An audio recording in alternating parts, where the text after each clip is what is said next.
የቀረች መስሏት ነው። እንዴት አሁን ቢዚ የወንድሟ ሚስት ሩታ ነበረች። እንዴት ዛሬ ከህይወቱ ወጥተሻል? እኛ ውጪ አላንሽም፣ ለምን ዛሬ ወጥተሽ ደግሞ ህይወቱን ለምን ትበጠብጫለሽ? በማለት እንግዲህ ሩታን በማስጠንቀቅ ትገኛለች።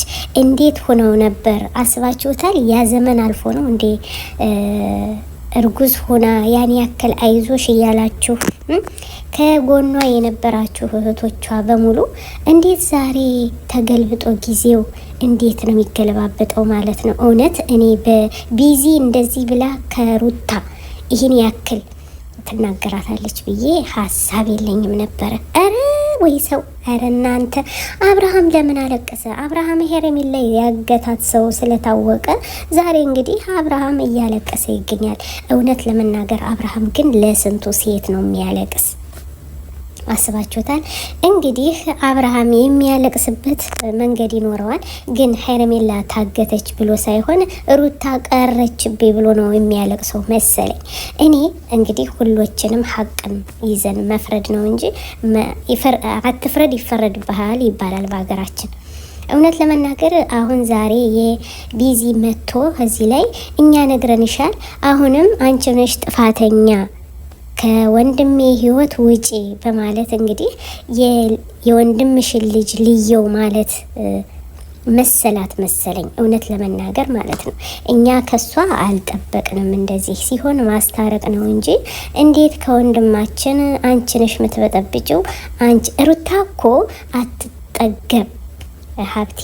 እንግዲህ ጎበዝና አንበሳ ጀግና የምትቆጣ ወይም ደግሞ ተጣልታ ወይም ደግሞ ህይወቷ አዘቅዝቆ እንድናያት እንፈልጋለን ለምትሉ ሰዎች ራሱ አልተሳካላችሁ ማለት ነው። እውነት ለመናገር ሰውና ብረትም ይዝጋል፣ ሰውም ይሳሳታል። ልትሳሳት ትችላለች ሩታ ማለት ነው። ግን የዚህን ምክንያት የሆነው አብርሃምና አብርሃም ነው። ምንድን ያለ ሄርሜላን አምጦ ከህይወቷ ውስጥ ስለከተታት ነው። ግን ይህን አብርሃም ነው ጥፋተኛ ብላችሁ መውቀስ ሲገባ አሁን ደግሞ ጭራሽ ተደራርበው የአብርሃም እህቶች ሩታን እያስጠነቀቁ ይገኛሉ።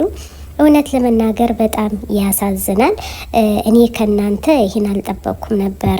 እስኪ ሁላችሁም ባትሆኑም ማለት ነው ካልመሸ አይነጋም ከመሸ ደግሞ ይጨልማል ማለት አሁን ነበር። ጉድ ነው፣ ዞሮ ቀለጠ። እውነት ለመናገር በጣም ነው የሚገርመው። ሩታ ጎበዝና አንበሳ አይታችኋል። ትናንትም ከቤተሰቦቿ ጋር እየሳቀች የኛ ፋንድሻ ሁልጊዜም ስቃና አንበሳ ሆና የምትመጣ ልጅ ናት። ግን የምታሳዝነው ሩታ ነበረች። ለምን መሰላችሁ? ልጅ አሳቅፎ አብርሃም ከሌላ ሴት ጋር እየጨፈረ አሁን ደግሞ ታገተች የታለች ብሎ እንባ ያፈሰሰ ለሄርሜላ ነበር።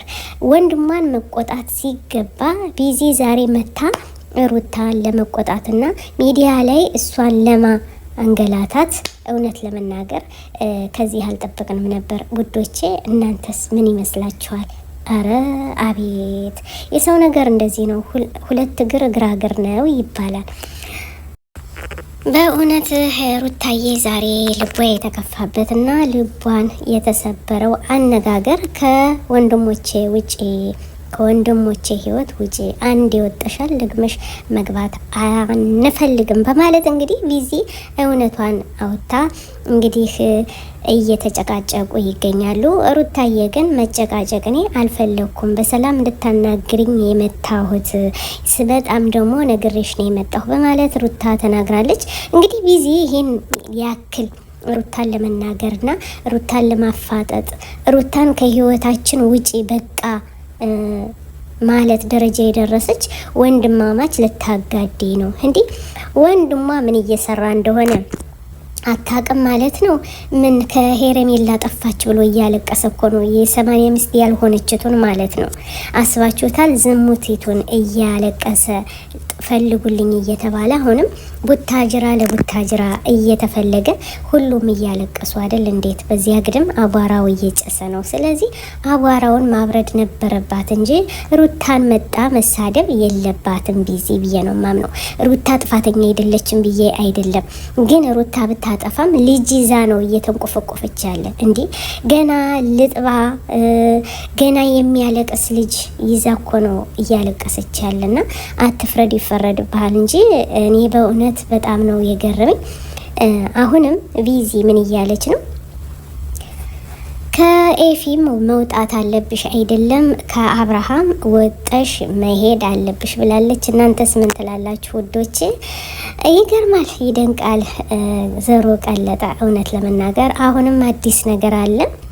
እንግዲህ ውዶቼ ይህን ይመስላልኝ። ዛሬ ሄረሜላ ጠፍታ ሁሉም ቤተሰቡ በሙሉ እያለቀሱና እየተንጫጩ ይገኛሉ። አስደንጋጭ ዜና። አብርሃምም ያዙ ይልቀቁኝ ሻፈደ እያለ እንግዲህ እኔ ሐኪም ቤት እንዳይገባ ትንሽ ከቆየ ሐኪም ቤት እንደሚገባ እርግጠኛ ነኝ። ሁሉም ቃብለዋል። እንግዲህ ሄረሜላ ያገታት ሰው ታውቋል ተብሏል። ትናንትናም አይታችኋል። አብርሃም ታደሰ ዳኒን አንተነህ ያገትካት እያለ ሲያንገራግረው ነበረ። ዛሬም ከሱ ራስ ላይ አልወረዱም። እንዲሁም ሁሎችም እያለቀሱ ይገኛሉ። የአብርሃም ተከታዮች በሙሉ ማለት ነው። ዛሬ የት እየሄዱ እየፈለጓት ነው? ተንጓለሉ ተንጓለሉ ተንጓለሉ። ዛሬም አጥዋታል መሰል እና ውዶቼ እንደወደዳችሁ ተስፋ አድርጋለሁ።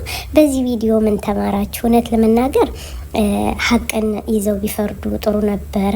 ግን ሀቅ ዛሬ የሚያወጣ ሰውም የለ የሚናገርም የለ ማለት ነው። እና ውዶቼ ሩታዬ አሁንም ዙሬ ከሩታ ነኝ። አይክፋሽ፣ ነገም ሌላ ቀን ነው፣ ዛሬም ሌላ ቀን ነው። ዙሮ ከጫማ ስር መጦ እንደሚደፋ እርግጠኛ ነኝ ማለት ነው። ቪዚ ባትገቢባቸው መሀል ላይ ጥሩ ነበረ። ከወንድሞቼ ውጪ አንቺ ነሽ የመጣሽብን፣ እኛ አንፈልግሽም፣ እንዲህ የወንድሜ ልጅ ማየት እፈልጋለሁ ትያለሽ ብዬ ነበር። ታሳፍራላችሁ። አሰላሙ አለይኩም ሸር ላይ أنا الداعي بإيماني على الإسلام رباني سأعلي رايتي دوما سأعلي